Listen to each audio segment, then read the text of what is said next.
All right. Hey everyone. This will be a very quick video. I'll try to keep it as short as possible. For those of you who did not know, up until this morning, there has been an internet blackout. Now, I'm not a conspiracy theorist, but I do have enough common sense to understand it's not the first time this has happened. I even think it's the second. Last year they had one. Let's get one thing straight. I want to know what your opinions are on this because when Twitter,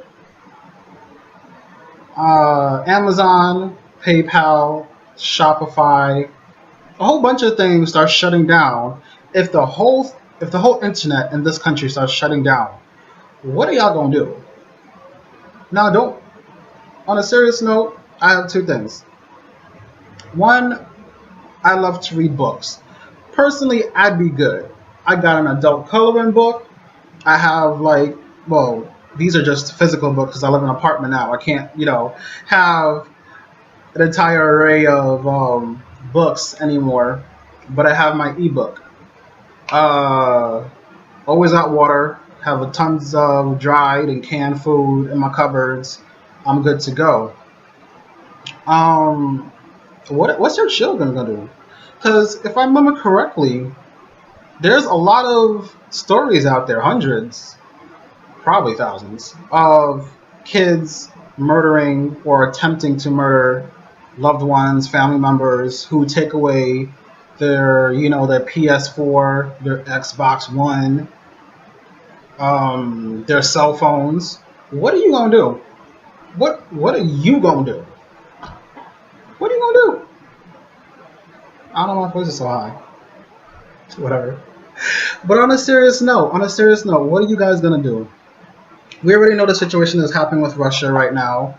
I'm hearing rumors that some ex government person is on trial right now for taking government secrets.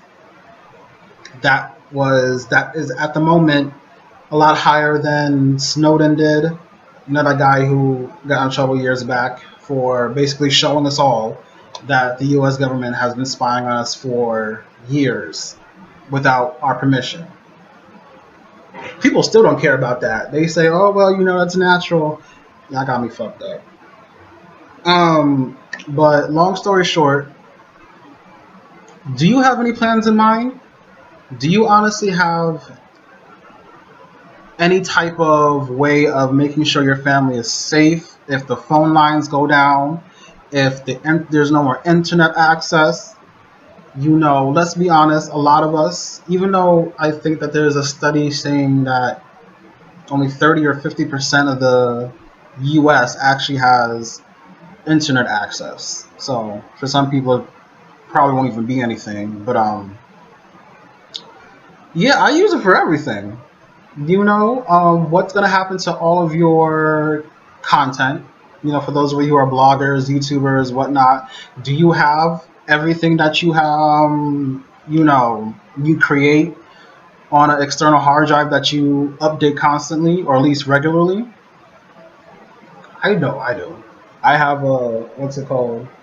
4 terabytes of storage, external storage, that I make sure everything that I have is on there. I don't play no games because after last year's, I knew better. I lost a lot of stuff. Never again. Because it is possible to 100% back up your website, all the content from your website, all the content from YouTube. It is possible.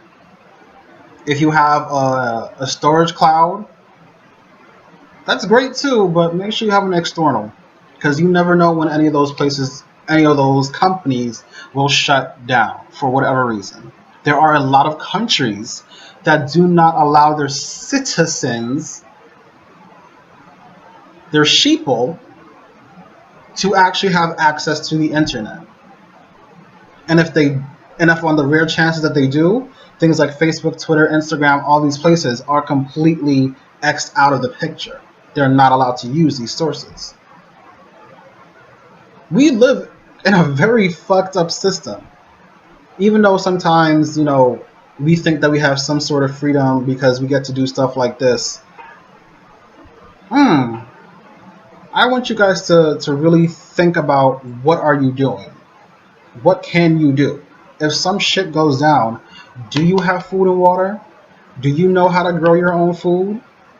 Because let me tell you, go on Google, there are entire courses you can take, either online or in your city, teaches you this. It doesn't matter what city you're from, there are programs that teach you how to do that. Home Depot, Michael's, all types of places. And there's community run institutions or groups that will do that too. Why are you not taking advantage of this? You know? So at the end of the day, yes, I'm thankful that YouTube is still up because I love me my YouTube.